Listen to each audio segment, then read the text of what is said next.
India's largest digital media network Suman టీవీతో చేతులు కలపండి. ఫ్రాంచైజ్ ద్వారా లోకల్ మీడియా పార్ట్నర్ అవ్వండి.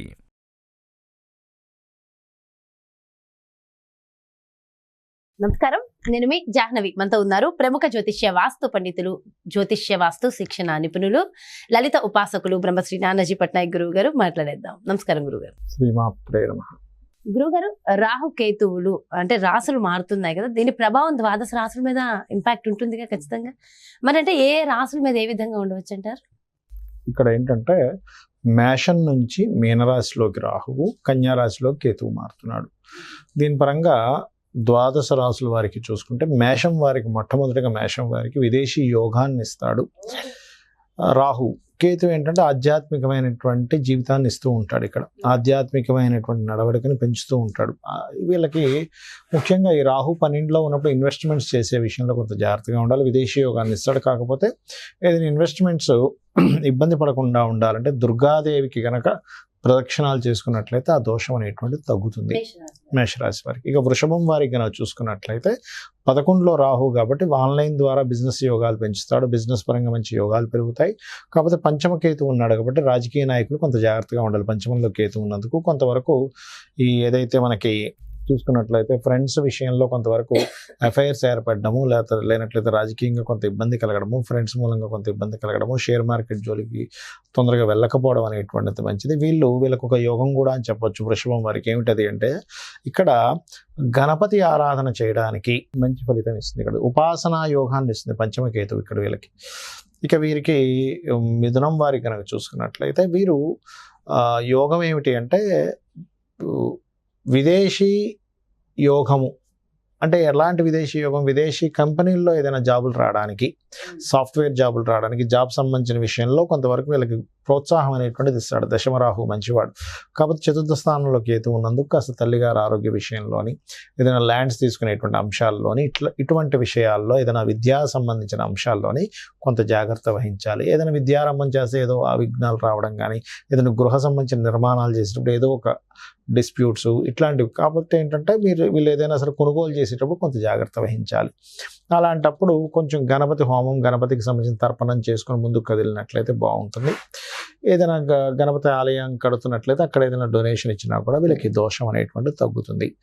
ఇక అదేవిధంగా కర్కాటకం వారికి కనుక చూసుకున్నట్లయితే వీళ్ళకి మరొక యోగం ఏర్పడుతుంది. అదేమిటి అంటే వీళ్ళకి పితృదోషాలు ఉండేటువంటి వారికి భాగ్యరాహు సంచరిస్తున్నాడు కాబట్టి వీరి సమయంలో కనుక అమావాస్యలకి స్వయం పాకం ఇవ్వడము, లేనట్లయితే తిల తర్పణాలు చేయడం వల్ల ఆ యొక్క దోషం ఈ యోగంలో తగ్గుతుంది. కాకపోతే 3వ స్థానంలో ఉండేటువంటి కేతు ఏంటంటే కొన్ని కాంట్రాక్ట్స్ అవి సిగ్నేచర్స్ అవుతూ ఉండడం కానీ, కొంత ధైర్యంగా కొన్ని పనులు, మ్యాజికల్గా కొన్ని పనులు జరగడం కానీ జరుగుతూ ఉంటుంది. కాకపోతే 3వ స్థానంలో ఉండేటువంటి కేతు మాత్రం ఇక్కడ ఇచ్చేటువంటి రిజల్ట్ ఏమిటి అని చెప్పి చూసుకున్నట్లయితే ప్రధానంగా ఇక్కడ ఏమిటంటే చిన్న చిన్న డిస్ప్యూట్స్ ఇస్తూ ఉంటాడు అగ్రిమెంట్స్లో. అదొక్కటి కొంచెం చూసుకోవాలి అన్నదమ్ముల విషయంలోనే, అగ్రిమెంట్స్ విషయంలో. అది చూసుకుంటూ ఎక్కువ దుర్గా ఆరాధన చేయడము, దూర ప్రాంతాలకి వెళ్ళి దుర్గా క్షేత్రాలకు దర్శనం చేసుకోవడము, అమ్మవారి ఆలయాలకు వెళ్ళే వాళ్ళకి ఎంతో కొంత సహాయం చేసినట్లయితే కూడా బాగుంటుంది. ఇక కర్కాటకం అయిపోయింది. సింహం వారికి కనుక చూసుకున్నట్లయితే ఇక్కడ సింహరాశి వారికి ప్రధానంగా ఇక్కడ ఈ 2వ స్థానంలో కేతువు, అష్టమంలో రాహు ఉంటాడు. ఇప్పుడు అష్టమ రాహు కొంత వాహనాల మీద వెళ్ళేటప్పుడు జాగ్రత్త పడాలి. షేర్ మార్కెట్ రిలేటెడ్ సంబంధించిన విషయంలో కొంత జాగ్రత్త పడాలి. కాకపోతే ఇక్కడ పూర్వీకుల ఆస్తులకు సంబంధించింది ఏదైనా సరే వీళ్ళకి దక్కడం జరుగుతుంది. కాకపోతే 2వ స్థానంలో కేతు ఉన్నాడు కాబట్టి బంధువర్గం వారికి ఇచ్చేటువంటి ధన సంబంధించినటువంటి విషయంలో ఇబ్బంది ఇస్తూ ఉంటుంది. ఎవరికైనా బంధువర్గం వారికి ధనం ఖర్చు పెట్టడం, ఇవ్వడం చేస్తే కనుక అది మర్చిపోవాలి. అదేదో మళ్ళీ రిటర్న్ వస్తుందని ఎక్స్పెక్ట్ చేస్తే దానివల్ల డిస్ప్యూట్స్ పెరుగుతూ ఉంటాయి. కాబట్టి చేసుకోవాలైతే ఇక్కడ 2లో కేతు ధనాన్ని ఆపుతాడా అంటే గణపతిని గనక ప్రార్థిస్తూ గణపతికి సంబంధించింది, కేతు సంబంధించిన ఆరాధన చేస్తే ధనం పెరుగుతుంది కూడా, ఇక్కడ పెరుగుతుంది కూడా. అదొకటి. ఇక కన్యారాశి వారికి కనుక చూసుకున్నట్లయితే ఇంతకాలం 2వ స్థానంలో ఉండేటువంటి కేతు రాశిలో సంచరిస్తున్నప్పుడు ఇక్కడ ఏమవుతుందంటే కన్యారాశి వాళ్ళకి సహజంగానే వీళ్ళకి వర్కింగ్ క్యాపబిలిటీ ఎక్కువగా ఉంటుంది. కేతు సంచరించేటప్పుడు ఏంటంటే వర్క్ మీద ఇంట్రెస్ట్ తగ్గడము, వైరాగ్యము, కొంత క్రియేటివ్ సైడ్ వెళ్ళడం ఇట్లాంటివన్నీ జరుగుతూ ఉంటాయి. అయితే వైరాగ్యం తగ్గడానికి నిత్యము గనక వీళ్ళు గణపతిని ధ్యానిస్తూ మెడిటేషన్ చేస్తున్నట్లయితే అన్ని విధాలా బాగుంటుంది. దీంతో పాటు వీళ్ళకి వచ్చేటువంటి మనకి ఏమంటారు సంబంధాలు వివాహ సంబంధాలు, విదేశీ సంబంధాలు, కొంచెం వేరే క్యాస్ట్ రూపంలో వచ్చేటువంటి సంబంధాలు తొందరగా కుదురుతుంటాయి. అదేవిధంగా వీళ్ళు ఏదైనా బిజినెస్ కనుక ప్రారంభించాలనుకుంటే కూడా విదేశీ ఫండ్స్ తొందరగా వచ్చేటువంటి ఛాన్సెస్ ఉంటాయి. కాబట్టి దీనికి ఏమిటి అంటే ముఖ్యంగా ధ్యానం, గణపతి ధ్యానం మంచి ఫలితాలు ఇస్తుంది. ఇక తులారాశి వారిగా చూసుకున్నట్లయితే 6వ స్థానంలో ఉండేటువంటి రాహువు ఒక ధైర్యాన్ని, పరాక్రమాన్ని ఇస్తాడు. రాహు మూలంగా అంటే విదేశీ యోగాలు, విదేశీ ధనయోగాలు ఇట్లాంటివి ఫలితం ఇస్తూ ఉంటాడు రాహు. కాకపోతే 12వ స్థానంలో కేతువు యొక్క సంచారం జరుగుతుంది కాబట్టి ఇన్వెస్ట్మెంట్స్ రిలేటెడ్ సంబంధించినటువంటి అంశాలలో కాస్త జాగ్రత్తగా ఉండాలి. అందులో ముఖ్యంగా తండ్రి ఆస్తికి సంబంధించిన విషయంలో జాగ్రత్తగా ఉండాలి మెయిన్గా ఇక్కడ. ఇక తండ్రి ఆస్తికి సంబంధించిన విషయంలో ఇబ్బంది తగ్గాలి. ఇన్వెస్ట్మెంట్స్ విషయంలో తొందరపాటు ఇన్వెస్ట్మెంట్స్ అనేవి చేయకూడదు, ఇది ముఖ్యంగా గుర్తుపెట్టుకోవాలి. అయితే ఇది గణపతి ఆలయంలో ప్రదక్షిణాలు చేస్తే దీని యొక్క ప్రభావం తగ్గుతుంది. అదేవిధంగా వృశ్చికం వారి కనుక చూసుకున్నట్లయితే కాస్త ఇక్కడ సంతాన సంబంధించిన విషయంలో కొంత జాగ్రత్తగా ఉండాలి. కాకపోతే సంతానం పంచమ స్థాన రాహు కదండి, రాజకీయ యోగాన్ని ఇస్తాడు ఇక్కడ పంచమ రాహు. అంటే వృశ్చికం వారికి రాజకీయ నాయకులు చాలా బాగుంటుందని చెప్పుకోవచ్చు, అవకాశాలు వస్తాయి వీరికి. కాకపోతే సంతానం విషయంలో కొంత జాగ్రత్త, చిన్న మిస్అండర్స్టాండింగ్స్ జరుగుతూ ఉంటాయి. కాబట్టి ఏంటి ఇక్కడ పంచమ రాహు జరిగేటువంటి వారు విదేశాలకు కనుక సంతానాన్ని పంపిద్దామని ప్లానింగ్ చేసుకున్నట్లయితే అది ఖచ్చితంగా వారికి యోగ్యవంతంగా ఉంటుంది. ఇక లాభకేతు ఉన్నాడు వీరికి. లాభకేతు కాబట్టి గతంలో ఆగిపోయినటువంటి బిజినెస్లు ఏవైతే ఉంటాయో అవి కాస్త ముందుకు కదులుతాయి. ఈ పంచమరాహు ఉన్నాడు కాబట్టి రోజు ఒక 5-10 నిమిషాలు కనీసం ఓం దుమ్ దుర్గాయ నమః నామస్మరణ ఆలోచన విధానాన్ని, విపరీతమైన ఆలోచన ధోరణిని తగ్గిస్తుంది. ఇక ధనస్సు రాశి వారికి చూసుకున్నట్లయితే ఉద్యోగ మార్పులను ఇస్తుంది. దశమంలో కేతు ఉన్నాడు కాబట్టి చేసే ఉద్యోగంలో కొంతవరకు 2 ఉద్యోగాలు చేయడం, లేనట్లు ఉద్యోగం మారిపోవడం, ఇట్లాంటి ఫలితాలు ఇస్తూ ఉంటుంది దశమకేతు. కాబట్టి గణపతిని కూర్చునేటువంటి ప్రదేశంలో, ఆఫీస్ ప్రెమిసెస్లో ముఖ్యంగా గణపతిని కనుక ధ్యానించుకున్నట్లయితే వీళ్ళకి ఉద్యోగ సంబంధించిన విషయంలో ఇబ్బంది అనేటువంటి తగ్గుతుంది. అదేవిధంగా ఫారిన్ కంట్రీస్లో ఉండి ఎవరైతే అక్కడ ఏదైనా గృహం కొనుక్కోవాలి, లేనట్లయితే అక్కడ ఏదైనా బిజినెస్ స్టార్ట్ చేయాలి, ఫారిన్ కంట్రీస్లో పర్మనెంట్ పిఆర్ రావాలనుకునేటువంటి వారికి చతుర్థ రాహు యోగిస్తుంది. కాకపోతే కాస్త తల్లిగారి విషయంలోని కొంచెం జాగ్రత్తగా ఉండాలి. ఏదైనా ప్రాపర్టీస్ తీసుకునేటప్పుడు ఏదైనా దొంగ డాక్యుమెంట్స్ ద్వారా ఇట్లాంటివి కూడా కొన్ని జరుగుతుంటాయి. ఈ యొక్క విషయాల్లో కొంత జాగ్రత్తగా ఉండాలి. వీరికి ముఖ్యంగా ఏంటంటే ఈ దశమకేతు ఉన్నాడు కాబట్టి వీలైనంత మటుకు ఉలవలు దానంగా ఇస్తే గనక వీళ్ళకి ఉద్యోగ సంబంధించిన విషయంలో ఇబ్బంది తగ్గుతుంది. ఇక మకర రాశి వారికి 3వ స్థాన రాహు మంచి ఫలితాలు ఇస్తుంది. ఏదైనా అమ్మడానికి మంచి ఫలితాలు ఇస్తుంది రాహు 3వ స్థానంలో ఉన్నప్పుడు.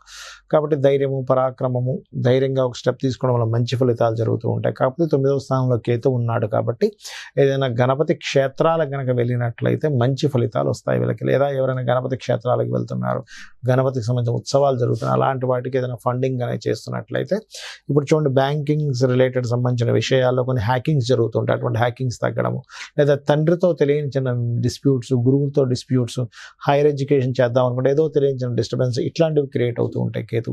కాబట్టి గణపతి క్షేత్రాలకు వెళ్ళినట్లయితే దీని యొక్క ప్రభావం తగ్గుతుంది. ఇక కుంభం వారికి కనుక తీసుకున్నట్లయితే 2లో రాహు ఉన్నాడు. అయ్యో 2లో రాహు ఉన్నాడండి అనుకుంటారు, కాదు. 2లో రాహు ఎప్పుడైనా సాఫ్ట్వేర్ రిలేటెడ్, విదేశీ సంబంధించిన, లేనట్లయితే తాతగారి మూలంగా, మాతామహుడు, పితామహుడు మూలంగా కొంతవరకు వీళ్ళకి ధన సహాయం అందడము ఇటువంటివి ఇస్తూ ఉంటాడు. కాకపోతే 8వ స్థానంలో కేతు ఉన్నందుకు షేర్ మార్కెట్ జోలికి వెళ్ళకపోవడం మంచిది. పూర్వీకుల ఆస్తులకు సంబంధించిన విషయంలో చిన్న డిస్ప్యూట్స్ని క్రియేట్ చేస్తూ ఉంటాడు.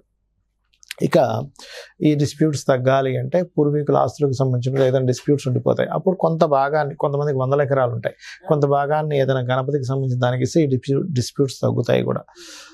ఇక అదేవిధంగా మీనరాశి, ఆఖరిగా మీనరాశి వారికి లగ్న రాహువు అంటే రాశిలో రాహు, సప్తమంలో కేతు. వీళ్ళు ప్రధానంగా 1.5 year వరకు ఏదైనా వివాహ సంబంధించిన విషయాల్లో తొందరపాటు నిర్ణయాలు తీసుకోకూడదు. వివాహము జాగ్రత్త తీసుకోవాలి. వివాహము, పార్ట్నర్షిప్స్, బిజినెస్ పార్ట్నర్షిప్స్ విషయంలోని, సామాజికంగా చేసేటువంటి పనుల విషయంలో జాగ్రత్తగా ఉండాలి. వీళ్ళకు కూడా లగ్నంలో, రాశిలో రాహు యొక్క సంచారం జరుగుతుంది కావున వీరికి విదేశీ సంబంధించినటువంటివి ఏవైతే ఉంటాయో ఆ యొక్క యోగములు ఖచ్చితంగా యోగిస్తాయి. అయితే ఇక్కడ కొంతమందికి రాశి, నక్షత్రము ఏమీ తెలియదు వాళ్ళకి. మరి వారికి ఏమిటంటే ఏం చేసుకోవాలంటే ఒకటే గుర్తుపెట్టుకోండి, రాహుకేతువుల యొక్క ప్రభావం ఎవరిని ప్రార్థిస్తే తగ్గుతుంది అంటే శాస్త్రంలో చెప్పినటువంటి తాతని, అటువైపు తాతగారు, ఇటువైపు తాతగారు కానీ, అమ్మమ్మ కానీ, నానమ్మ, అమ్మమ్మ అటువైపు అమ్మమ్మ అయినా, ఇటువైపు నానమ్మ అయినా, వీళ్ళని సంతృప్తి చెందించాలట. అప్పుడు రాహుకేతువుల ప్రభావం పాజిటివ్గా వస్తుందని చెప్తుంది శాస్త్రం. సో తాతగారుల ప్రయారిటీ చాలా ఉంటుంది. అయితే మీరు ఎవరైనా చూడండి, వాళ్ళకి కనుక ప్రయారిటీ ఇచ్చి వాళ్ళ ఆశీర్వాదం తీసుకుంటే రాహుకేతువుల ప్రభావం ఉండదు. అది చేయాలి ఒకటి. రెండవది, రాహుకేతువులకు దీపం పెట్టాలి. తెలియదండి, ఏమో నాకు ఏ రాశి తెలీదు, రాహుకేతులు మారుతున్నాయి కదా అన్నప్పుడు రాహుకేతులు దీపం వెలిగించాలి. అదేవిధంగా వీలైతే ఉలవలు మినుములు దానంగా ఇవ్వాలి. రావి చెట్టుకి ఒక పసుపు దారం తీసుకొని ఒక 3 రౌండ్లు కానీ 9 కానీ రౌండ్లు వేసి కట్టడము. అదేవిధంగా మరొక విషయం ఏంటంటే ఇక్కడ గోవుకి గ్రాసము బెల్లము కలిపిన 4 ఉండలు గోవుకి శని మంగళవారాలు తినిపిస్తే ఈ దోషం తగ్గుతుంది. చాలా బాగుంది. అయితే ఇదంతా చెప్పారు.